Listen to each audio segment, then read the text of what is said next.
What is up, guys? My name is Charlie Mercury, and welcome to the Quiet Tavern podcast, your one-stop shop for everything weirdly entertainment-related. You fucking know what I'm getting at. Anyway, I'm your host, Charlie Mercury, and as always, we are joined by Atomic Lake. Hello. And making her official, we did a trial with her before. This is the official thing now, with making her official, and I fucking mean it this time. Quiet Tavern debut, Miss Viola Bree Daniels. Say hello. Hi, how are you today? Great. Perfect. You can find us on Twitter at The Quiet Tavern. You can find us at our Twitters on the screen before you. Why is Juana still on this? We gotta get him on the show again sometime. Yeah, sometime this week, whatever. It would have to, again, wait till next week. Yeah. But, I don't know. Whatever works for him, I'm fine with. So, I don't know. I know, every now and again, we'll put a wrestling story into our notes here, and to be honest, we are pulling a bit of a difference in our notes today. We are doing it's primarily wrestling notes that I compiled literally this morning, and I figured that because we needed something for the show. How long this took you? Let me think. I got home from work about 7:30. I had this done don't fucking laugh at me, son of a bitch. I had this done at I don't know, I want to say about 9, so it took me about a couple of hours. Well, because I sourced all my shit here. I didn't MLA format, but I just put where I found it, at least for our first opening story. I forget where I know where I found the Matt Riddle story. And I know where I found yep. Okay. Well, I just fucking spoiled the rest of the show. What fucking ever. So anyway, we're opening today with a very sad and very unfortunate story. I really didn't want to open with this, but I figured this is about as better of a time as any to really, talk about this while it's fresh in everyone's mind. This past Sunday was it hit wrestling really hard, frankly enough. There were, I know I only have 2 names on here, but 3 names, 3 old wrestlers and 1 not so old wrestler. 2 old wrestlers, 1 not so old wrestler passed away this past Sunday. The first one kind of on our list here, Nikolai Volkov. He was one of the very first. His character was in the height of the Cold War, right? It was USA versus the USSR, and for a good way to get heat on Nikolai, I forget what his actual name was, but I saw it somewhere. And I'm not gonna try to pronounce it. His middle name is Nikolai. I'll tell you that much. That's what I remember. So they needed a way. All right, what's a good way we can get the crowd to boo this guy? Make him a Soviet. He was actually born in Yugoslavia, which was, I don't know if that was in the USSR or not. I'm not totally for certain, and I'm not looking it up. That sounds like a Russian. I want to say, I know it's European, but I don't want to say it's in. It's probably around. Just a Eastern European Slav. Yeah. so every night. Tracksuit. Yeah. With the AK-47. Yeah, sure. In the late '80s, let's do that. But he would come out in he had a USSR jacket with a hammer and sickle on it. He would carry the Russian flag. He'd sing the Soviet national anthem. Dude, people fucking hated Nikolai Volkov. He is a WWE Hall of Famer, inducted in 2015. I actually had to Google when he was inducted. I'm I know he's a Hall of Famer, but when the fuck was he inducted? And I was pretty close on my guess, because I said early to mid 2000s was my guess, and 2005. So I kind of hit the nail right on the head. He was best really known for he wasn't a very good singles guy. His if you could say his claim to fame was just the unnatural ability he had to get heat from the crowd, because he would come out, wave the Soviet flag, and sing the Soviet anthem in the middle of fucking America, in the middle of the Cold War. Vince McMahon, you son of a bitch. But yeah, he's really best known for his tag team efforts with the Iron Sheik, which if you've seen his Twitter feed, it's fucking gold. Fuck, I'm you know what, fuck it, I'm gonna Google the Iron Sheik's fucking Twitter feed real quick and read you a couple of his tweets. Oh yeah, I think it's the Iron Sheik. If I can spell Sheik right. I played. Nope. Fuck. I didn't do it right. Just spell Sheik from Legend of Zelda. No, I was trying to find the Iron Sheik, which I wasn't too far off. It's a fucking underscore after the. You son bitch. For a moment, I thought you said Iron Creek. Oh, close enough. My slurred English isn't very good. But hang on. Okay. Fuck Facebook, fuck Twitter, fuck Instagram, fuck social media. Try it. Hashtag Wednesday Wisdom. It's fucking... Oh, here's more. Oh. Fuck the salmonella. Hashtag goldfish. Happy birthday to the intelligent Jew. Oh, Michael wrote... Wait, Peter Rosenberg. Oh, God. God bless you, Bubba. Happy birthday, the intelligent Jew. Is he actually Jewish? I didn't know. But yeah, like, that's... Oh, Iran, don't fuck with me. It's literally one of his... Like, I highly recommend you fucking follow the Iron Sheik on Twitter. At _Iron Sheik. It is fucking...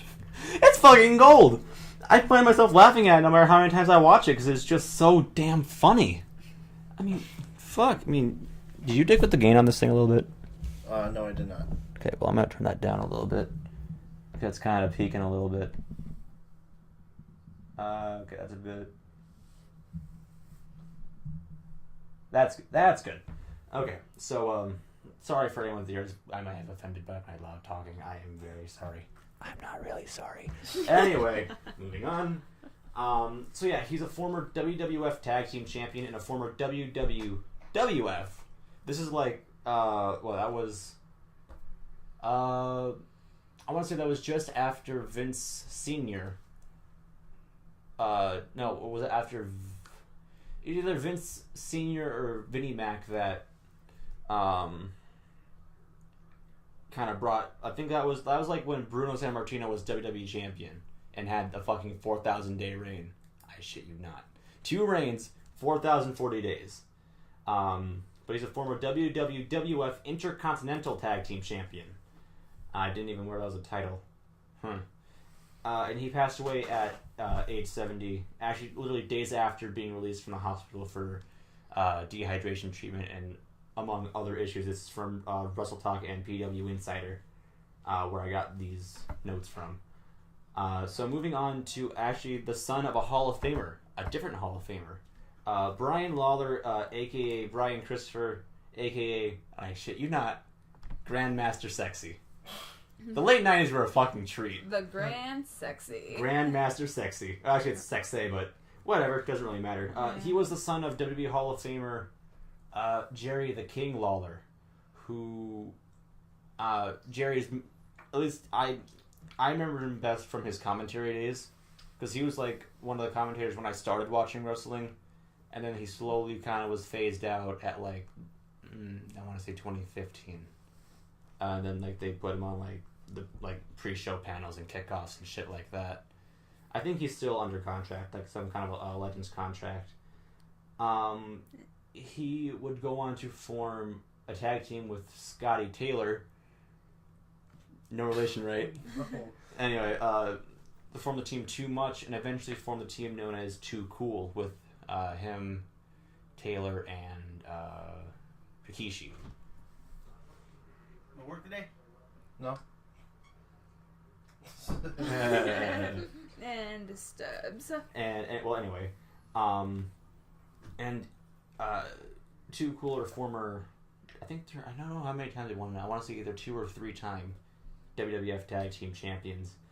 So apparently, here's what the Tennessee Bureau of Investigations said. They announced that they were doing an ongoing investigation following into his passing, and they released the following quote: "Corrections officers administered CPR until paramedics arrived. Lawler was transported to Regional 1 Medical Center in Memphis, where he died Sunday afternoon, and apparently he hung himself in his jail cell." How he managed to do that, I don't know. I don't want to know. Well, I mean, not literally. Like, I don't know. How the hell do you do that from like the confines of a prison cell? But there He are... probably shoved a rope up his ass. Sure, he hung himself through his ass. Unless he either took his pants off and used it as a rope or something. I bet $5 it was his bed sheet. Yeah.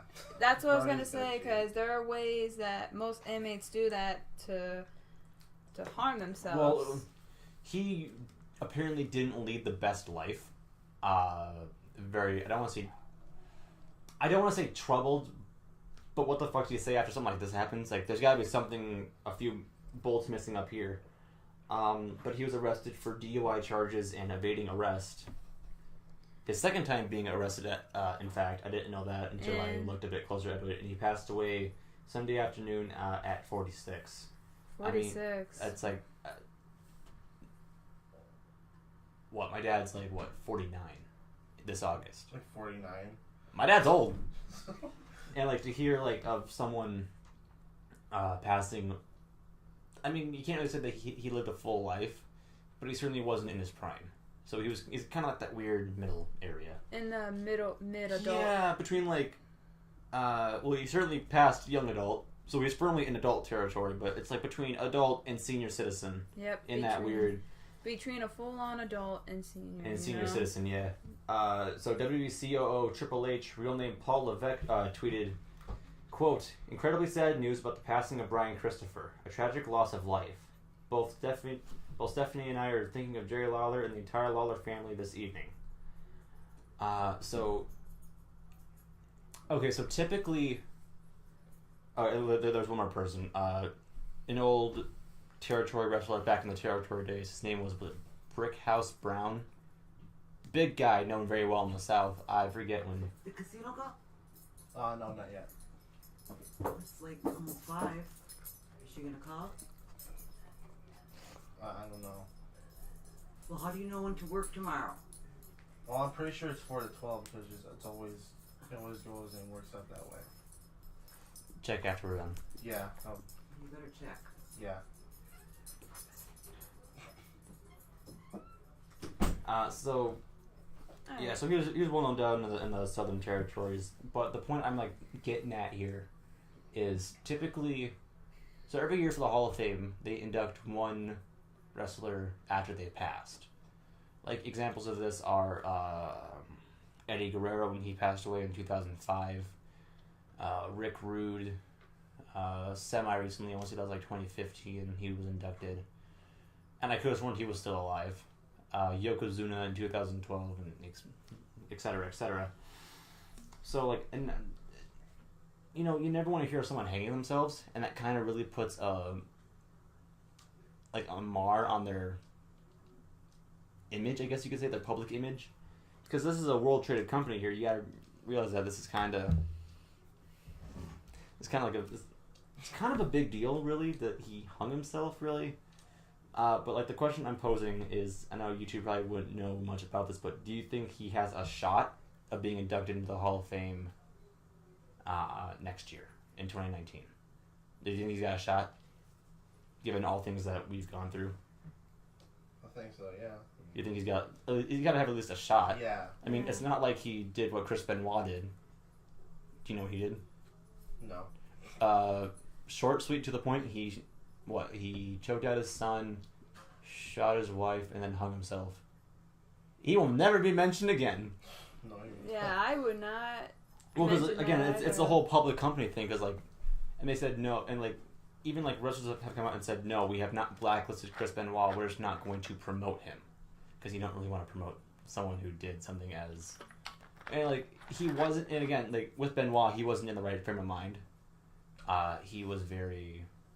Because like he did so many diving headbutts like off the top rope that when they did an autopsy of his brain, he had the brain of, I shit you not, an 80-year-old Alzheimer's patient. Oh I can't make this shit up. I can't make this shit up. I am sad, not really, that I lack the talent to make this shit up. No, he legit had the brain of an 80-year-old Alzheimer's patient because you know like, you're falling off the top rope and you're going bonk on someone's head. And he would do that, I would assume like 5, 6, I'd be hard pressed to guess 7 nights a week. Oh my. Because you know it's really. It's really sad. No, it is sad. I'm sorry to cut you off again, but it is sad. But you know I mean, it's happened. There's not much we can do at this point, and all we can hope to do is that you know the families involved can find the peace they need and pick up and carry on. So moving on to less depressing news. Oh, thank Christ. Oh man. There's been apparently a leak for a new WWE signing. Matt Riddle. He is a very buff guy who wrestles barefoot. Wrestles barefoot. I legit wrestles barefoot. And he's worked in different promotions across the UK, like Progress, ICW. I think he's worked for Evolve a couple of times. He was in Defiant Wrestling's Wrestling World Cup last year, I want to say. And stuff like that. And there's been rumors circling around that he may be coming to WWE, primarily to NXT. Because apparently CZW, Combat Zone Wrestling, this is from Cultaholic, by the way, they leaked a graphic with the following quote. Quote, "Don't miss one of Matt Riddle's final indie appearances before going to WWE." Ooh. I don't know whether that was... I don't know if they meant to put that up there, whether it's a big old FU to WWE and to Vinnie Mac. That sounds like But they later took down that graphic and put it up with the quote, omitting the mention of WWE. And so Matt Riddle is... I've seen a few of his matches, so I'm trying to describe what his style is like. Very athletic, very hard hitting. I don't want to... He's not like a powerhouse, but he's quick.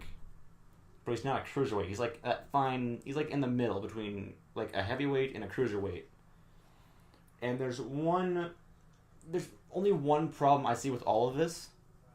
He likes to enjoy a bit of the marijuana. he likes to do a bit of the cannabis. So, and that's the only problem I see with Matt Riddle coming to WWE is they're not very big on people doing weed. In fact, that's how Rob Van Dam lost both the WWE title and the ECW title right after winning them. He got caught with what? He got caught high because the officer that pulled him over smelled weed on him, and he got caught with what, painkillers and 4 or 5 Vicodin. That means prescriptions. Yeah, that's wow, that's... Yeah, so he was forced to drop both titles to what, Edge and Big Show respectively. He lost the WWE title to Edge and the ECW title to Big Show, and then was sent home for, I want to say it was either 30 days or 60 days, but I'm leaning more towards 30. But yeah, I mean, I don't know if that's something like they've worked out, whether Riddle can, kind of put that aside, or whether he'll just accept. I don't think that's a suspension. I think that's just a fine. So, I mean, if he really doesn't want, if he's like really that big into weed, and he just doesn't want to like give it up, I'm sure like they'll pay him a good penny, for signing him, and I assume that they'll just like, I don't know what the fine is for weed, but I think they'll just say, fine, here's your money, just bugger off. I think they'll just I think he'll just give him the money and just go fuck off, and light up a fucking, he'll light up a pipe, take a couple drags, and not get a pipe, just go, lights it up, like full on, like we're talking like 420 to the 9s here. He'll just light it up and not give a damn. I'm sure, because Matt Riddle just seems like he's a very like chill guy who knows when to really like step up his game. So I assume that he's just going like, whatever. He lights it up. Yeah, that's... Well, I don't think he's ever wrestled high, especially considering how he wrestles, which is very flashy, I guess you could say. Yeah. But no, other than that, the whole marijuana problem, I think he's got a shot at being, I want to say, at least the NXT North American champion, if not the NXT champion. They'll probably do a crowd, like an in-crowd debut thing, like they did for, they did EC3 at Philadelphia. I'm pretty sure. If you remember watching that, I think they put EC3 in the crowd that show, and Ricochet. So yeah, they'll probably just put him in the crowd. He'll watch from the sidelines, and by maybe TakeOver War Games in November, he'll have his debut. I don't know. So moving on from a very hype signing to a very controversial topic, and this is why I didn't put much time for it, because I can easily describe what this is. Hulk Hogan's been reinstated into the WWE Hall of Fame after he was caught on tape saying very derogatory and racist remarks without his knowledge. Mind you, I'm gonna just tack that on there. Like, he was recorded without his knowledge.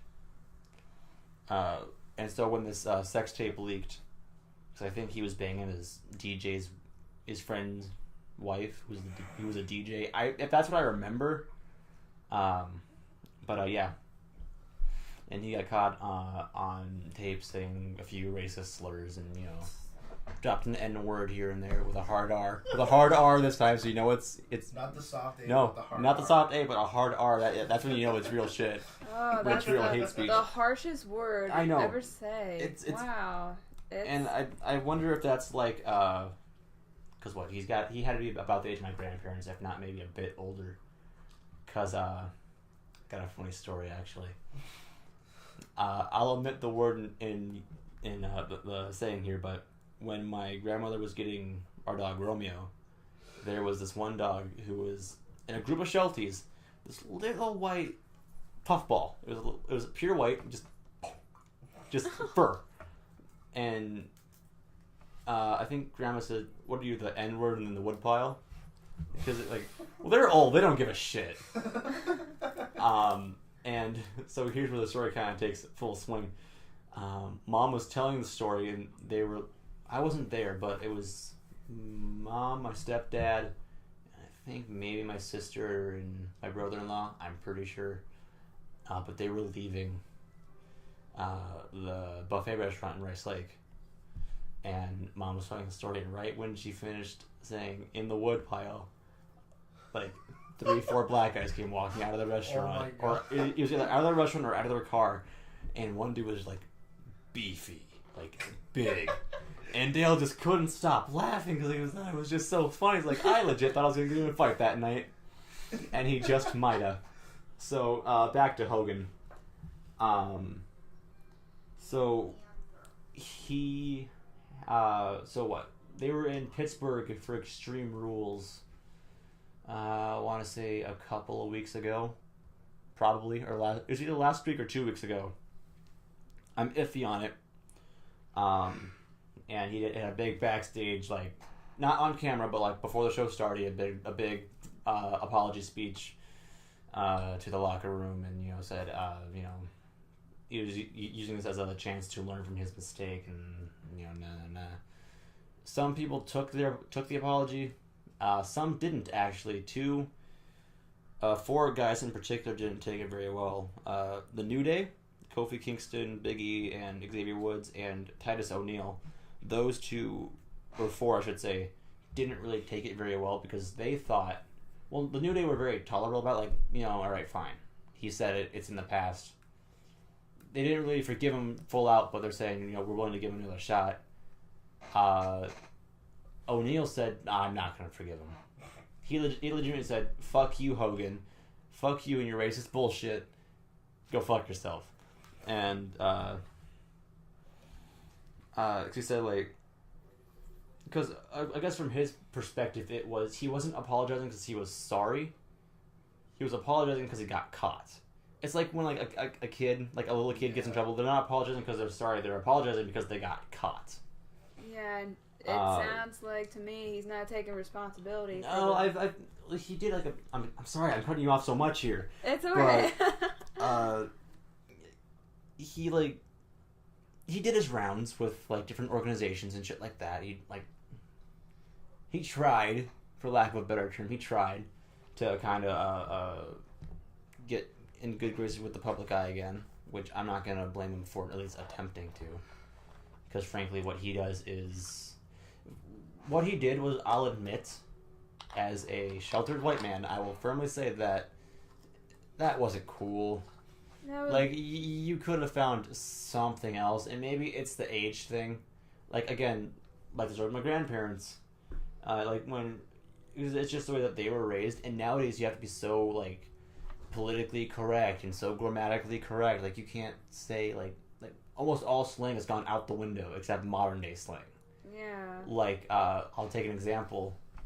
I was watching fucking, a wrestling thing, a compilation of things about Enzo Amore. Remember that dude? Yeah. And a guy from the New York, New Jersey area said, like, you know, like, you gotta be, like, so politically correct nowadays. And he took an example to say, like, apparently there was some kind of a saying, it's like, what, half a sissy or something like that. I forget what the whole saying was. I think that was it. And it's like, when you said that to somebody, it wasn't like it wasn't you degrading their manhood or their shit like that. It was just you know, it was just the slang of the time. Nowadays, you go out and you say that, and it's like, oh, I'm offended. Which, to be honest, there's a level of where you can get offended, and where you just need to grow thicker skin and grow up. Well, Yeah, this is what I think. I think it's... Well, yeah, go ahead. Sorry, I cut you off though. Yeah, may I say something for a moment? So, Feel free. So I work at a Walmart currently, and I had a customer that asked me... If I think I know this is going, I read this on Facebook. Was it the parent that was yelling at their kids? Or was it something different? It's something different Oh! about what the line about what you were discussing what there. was... So I had a customer asked me when I was working in the HBA right next to the pharmacy. Yeah. She asked me and said she was wondering if we had an Ancestry.com kit at the pharmacy where you put your spit in there and you check your DNA, what your ancestry is. Oh, the DNA testing. Yeah. See, I thought you said ancestry. Like, I'm like, what? I never thought that'd be a Walmart. Alright, fine, like a DNA test, yeah. And I mentioned to her, I'm sorry, I am not sure if we have it at the pharmacy, but I can ask one of my coworkers and see if we have it. Right, like very. I assume very diplomatically and very calm to the point. Like, I don't think like so. That was me. I would go. I'm not sure, but let me go ask. Like, let me go ask somebody, and they might be able to shed some light. Like, I can do that at the casino in her. Like, if I don't know something, like, I'll be right back. I gotta ask my supervisor a question real quick. Yeah, and I'll pick my head out and go, "Hey, Thomas, need help." And my coworker asked her, "Why do you need an accessory?" And the customer wanted to know if she had African American running in her family. Oh, and I'm gonna guess that she said the N-word, right? Did you drop a hard R? No, but there's a mention that she and my coworker mentioned we all have black running in our blood, and the lady was like, "Well, I'm surprised," and my coworker mentioned to her, "Why are you surprised? There's no need to be surprised about. There's no need to worry. What?" I don't think that was really worry. Shit. What is that? Disturbance. No. Disturbance. No, just a minute. Okay. Alright, thank you. Anyway, back to what I was saying, was that the customer wanted to know if there was black running in her family, cause she wanted to know why her daughter is dating this guy, whatever, and it's fucking love him. That's all you need to fucking know. If you can't accept that, get the fuck out. That's what I would have said. Literally that simple. Like, there's no like grand. I'm sorry, but there's no grand conspiracy here. There's no need for your tinfoil hats and your like pinboard with the yarn. The customer was getting all surprised about it when we said we have this running in our blood before we all have it, and she was talking about, and this customer was talking about the past about what happened in America. Right, I assume with like the slaves and shit like that. Yeah, that's what the customer got to the line there, and I was just like, I have no words for that lady at all. I don't. You got me speechless. Yeah. But to be honest, I don't. So here's my point of view on that. I don't think we all have African American in our veins. Like, I think firmly that you either got it, or somewhere along it's either you got it or you don't. In some little increment, or maybe you're like it's your entire ancestry, or you could be. Like, I'm gonna just go ahead and presume myself here without a drop of it in you. Like, I don't see it. Like, I don't think so. Yeah. Because, you know, like, sure, like, we did bring a lot of the African Americans from Africa to the States as slaves, but where did everyone else come from before that? Europe, England, Germany, and stuff like that. Exactly. So that's where I see, like, So that's where I typically see like a lot of like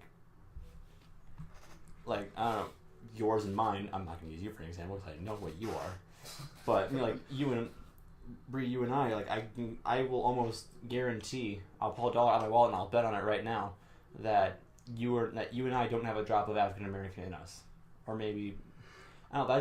That's my presumption really, because I don't think that really either of us do. So it's really not something that you have. It's not something that everyone has. It's either you got it, or you don't. Exactly.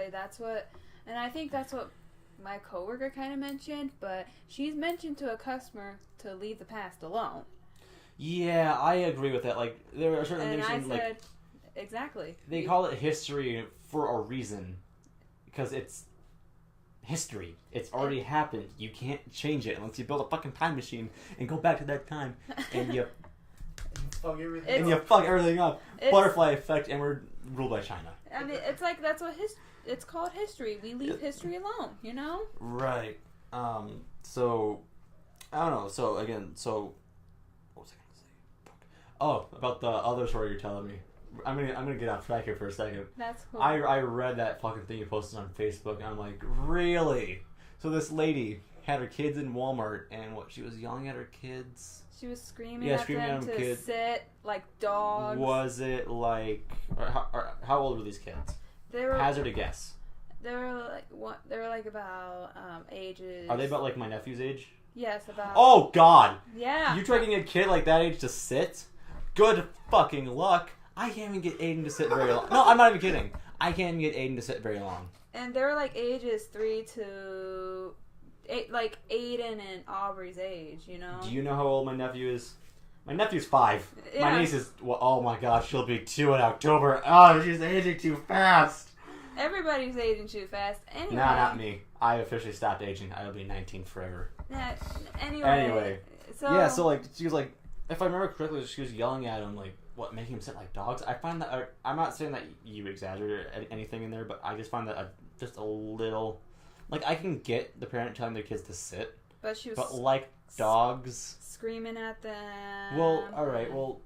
I'm not gonna try to... I'm gonna attempt to play devil's advocate here, because I know what it's like being around kids that age.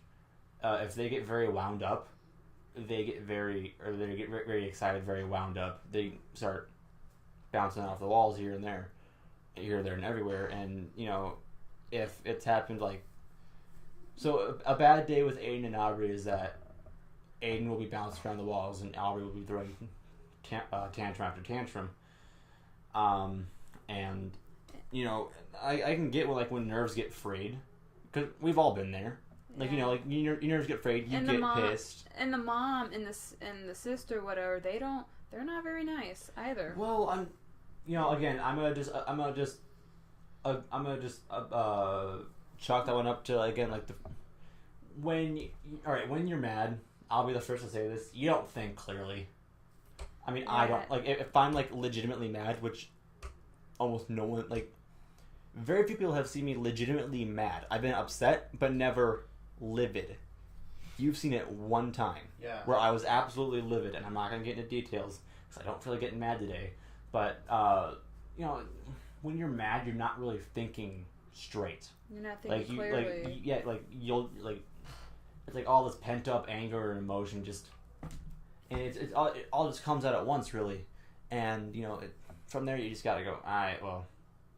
Yeah. It's one of those things where, I'm sure she could have maybe bit her tongue, or maybe she was at her wit's end. We don't know. I don't know. You don't know. No one really knows but her. Yeah, I was at if she was at her wit's end that night, I assume it was like late at night. It was late at night, yeah. Yeah, so if she's at her wit's end, God, I Wait, did your nephew try to steal like a toy that one time? Yeah. So again, we'll get off topic here again. Man, we're just like bouncing off tangents here left and right, but this is good. Yeah, we're bouncing around. So what happened was we were in Rice Lake doing grocery shopping, because they get their food stamps at the start of the month around, I forget what day it is. But they get their food stamps from there? Well, no, like that's where they go. Oh. Because they get all their stuff so they get like their months of food stamps, and they spend it all at once to get the entire month they need. So instead of making like 4 or 5 small trips, you make one big trip. So yeah, and Aiden wanted I forget what it was, like one of those blind bag things, and here's here's what actually happened, and I'll tell my theory on it actually. So Aiden got caught with one in his pocket. So they made him return it, and made him apologize to the cashier. They explained to him, what was going, like why you shouldn't do it. Later found another one in his pocket, and that's where shit hit the fan. Now here's my theory: he grabbed more than one, and when he got yelled at the first time, when he got caught the first time, he was like, like scared and in shock that he forgot about the second one. So when they found the second one, it just got worse. So sure, he got in trouble. It was no video games for a week. Or it was like no TV, no video games for a week. So it was, it was small, but you gotta remember the kid's still 5. He's still learning a lot.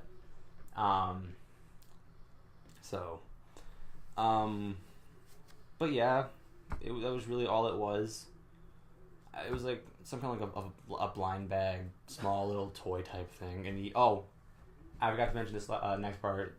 Both my brother-in-law and his mother said that they're not going to give me any more toys till Christmas, because whatever. Yeah. I mean, it happens. Yeah. I was there. It was highly uncomfortable because I'm like, shit. And then it really helped because I got down on his level and I explained to him what happened when I was younger, because I was almost always in trouble for one reason or another, whether it was grades. It was mainly grades, but whether it be grades or I wasn't doing or I actually did something wrong. And I said I told him it's just something you gotta learn from. You learn from it, you don't do it again, and you move on with your life, and that's really all you can do. So where were we? Oh yeah, so again we're back at the Walmart story. Yes. So yeah, I'm just gonna say it was probably just something about her wits. She was probably at her wits' end. I mean, God knows I'd be if my children were wound up all day and we went to Walmart try to get shit, and they're going, "Can we get this? Can we get this? Can we get this?" And I'm like, "Just put it over and keep walking." That's the hard part, and it's the hard part of especially when it's late at night. Yeah, and you're tired. They're probably tired, which is making it worse on them, which makes it worse on you, and it's a big snowball effect that accumulates at one big just destruction. Can I keep sharing? Oh, yeah, we have time. Keep going. Right. Anyway, so when I was shopping after getting off work, I hear echoing. I can hear her voice coming from all the way where I was picking up the cereal, where I was picking up where I was just turning around. Right, to see, like you were turning the corner. I was turning. So, quick question: were you two on separate ends of the store? It was in the grocery aisle. Okay, but you were on two separate ends of the grocery aisle. Yep. So I turned around to see who it was and see what the heck is going on. Oh, she's behind you. No. Or she's down a few aisles. She was down a few aisles, so I turned around, try not to glare, try not to let her see me glare, because she looked like a big person who wanted to beat me up. You're big. You could, you're big. And you could crush me, and I'm just going to go this way. She looked like an angry lady that lives around the... She looked like an angry lady. Was it like angry cat lady size? Was she like... Are we talking... Alright, how big are we talking here? Are we talking I don't want to say my 600-pound life big, but certainly not fit. Yeah, is what I want to guess. She looked like she was screaming at them. She had an angry face. I'm imagining, scared me there. I'm imagining big woman, heavier set, screaming at her kids, and she's just turning red, and you see veins popping out everywhere. I'm like, I can't help but laugh at that. So I just want to make sure it's is that someone? Is that the same person from before? Is that someone who I know who needs help? And it's just keep walking, and I witnessed her cursing at them and threatening to break her kids' toys in the morning, whatever. That's what she said. That I'm not a stranger to that. My stepdad, not Dale, but let me think. Who was before? Oh, Matt. So my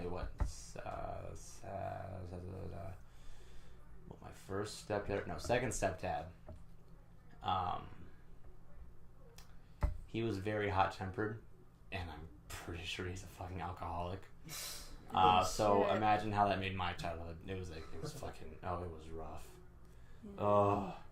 But yeah, he once threatened to burn all of our Pokemon cards. I don't think he ever did. No, I legit don't think he ever did. But yeah, no, he was a dick. I hope I legitimately never see him again. And actually, I haven't seen him in years. So thank Christ. Fuck you, Matt. Oh, You yeah. dick. Would have said the same So thing. so we'll just kind of move on to the next story. And this is what I wanted to tell you. So what? This was last week on Raw. No, Yeah. 2 weeks ago. I want to say on Raw. Oh, so it would have been like 3 weeks since Extreme Rules. Whatever. So 2 weeks ago on Raw, they were advertising this really big announcement about the women's division. I'm like, okay, so what, are we getting new women's tag titles? Are we getting a new what? So I remember I was talking to Haley about this when I was down in North Dakota, because they announced that Hell in a Cell would be in September this year rather than October. So I'm like, oh, what the hell's going to be in October this year? Fucking miss. WWE announces their first ever all-females pay-per-view. Ooh. WWE Evolution will air on October 28th of this year. And so far, I'm just going to go on an assumption here. We'll have 2, maybe 3 title matches. Maybe 4 if everything goes the way I'm thinking it will. The Raw Women's title, SmackDown Women's title, the NXT Women's title, and maybe, I have fingers crossed, Women's Tag Team titles. And it will also feature the finals of the 2018 Mae Young Classic, this really big women's tournament. They had one last year that, and when the finals came around, it was after an episode of SmackDown. So it went SmackDown, Mae Young Classic Finals, 205 Live. It was bang, bang, bang. But, so this will be actually the first time that there's an actual prize. Well, no, technically it was...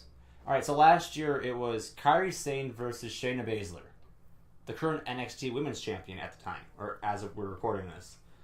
So Kairi Sane won, and NXT GM William Regal said, alright, so you won the Mae Young Classic, so how about this? At NXT TakeOver, I think it was TakeOver War Games last year, there was a fatal 4-way to see who would become the new NXT Women's Champion after former champion Asuka vacated the title because no one could beat her. Legit, no one could beat her in NXT. She was champion for 500 plus days. So instead of just being gifted the title, she was put into that 4-way match. She didn't win, but she was in that match. So this year, since we actually have an NXT Women's Champion, the winner of the Mae Young Classic this year will face the NXT Women's Champion Shayna Baszler, maybe at a later date, either on NXT TV or possibly at NXT TakeOver War Games, which is Survivor Series weekend in November. Now, the reason why I say maybe it'll be Baszler is because they've announced most of the matches for NXT TakeOver Brooklyn for SummerSlam weekend. They've announced the NXT title match, women's title match, tag titles, and the North American title. And then one more match, I forget what it was. But the women's title match will be Shayna Baszler, the champion, Kairi Sane, the challenger, in a rematch from last year's Mae Young Classic. So that's going to be their match at the tournament final was pretty good.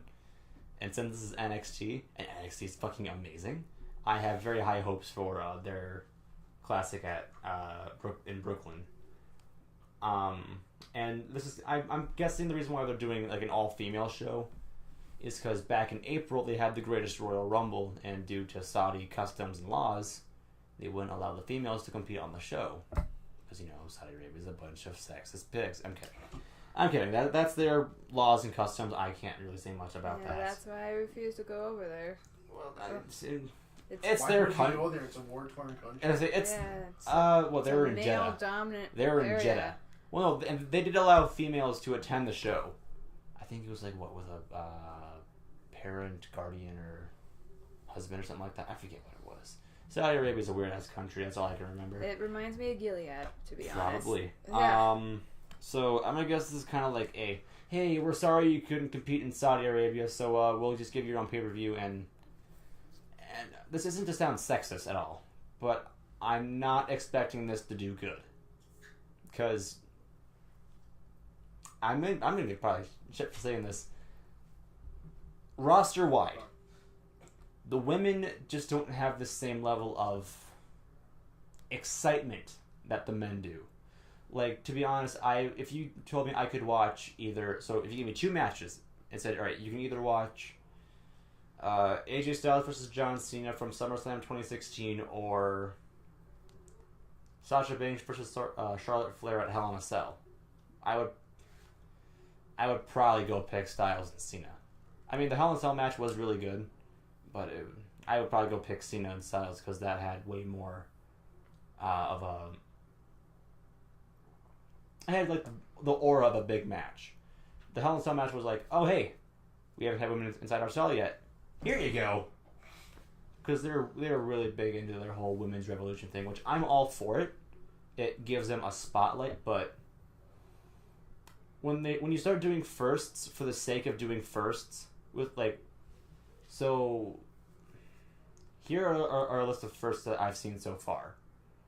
First ever women's Iron Man match, first ever women's Falls Count Anywhere match, first ever women's Extreme Rules match, Hell in a Cell, Steel Cage, tables match, and Elimination Chamber. Most of those really didn't really have a meaning behind it. The Falls Count Anywhere match was Extreme Rules. Like, when you start doing firsts for the sake of doing firsts, why not save it for an actual big feud rather than just, hey, here's a first for you. Oh, Women's Money in the Bank. I totally forgot that. Wow. But like Extreme Rules, the tables match, Steel Cage was fine. The Falls Count Anywhere, the Extreme Rules, the Elimination Chamber for me was just, why? You're just doing firsts for the sake of doing firsts at that point. I don't know. I mean, I'll keep optimistic about it, but I'm not too confident that it'll do good. And it appears that we have really run our time. Because we aim for like 40 minutes-ish? Yeah. We're 47. And I wanted to have like a conversation thing, but I think we've kind of hit our mark here. So, I guess with that being said, thank you guys so much for watching this episode of the Quiet Tavern Podcast. If you like this, make sure you hit that like button. You can comment and subscribe to this channel for more content. Maybe kind of sort of like this. You can follow us on Twitter at The Quiet Tavern. You can go follow me on Twitter at Mercury_P1. Atomic at Atomic Lake. And you can follow our special guest at Brianna E. Daniels. I've been Charlie Mercury, and we will see all you guys next time. Next time. Alright. Oh, shit.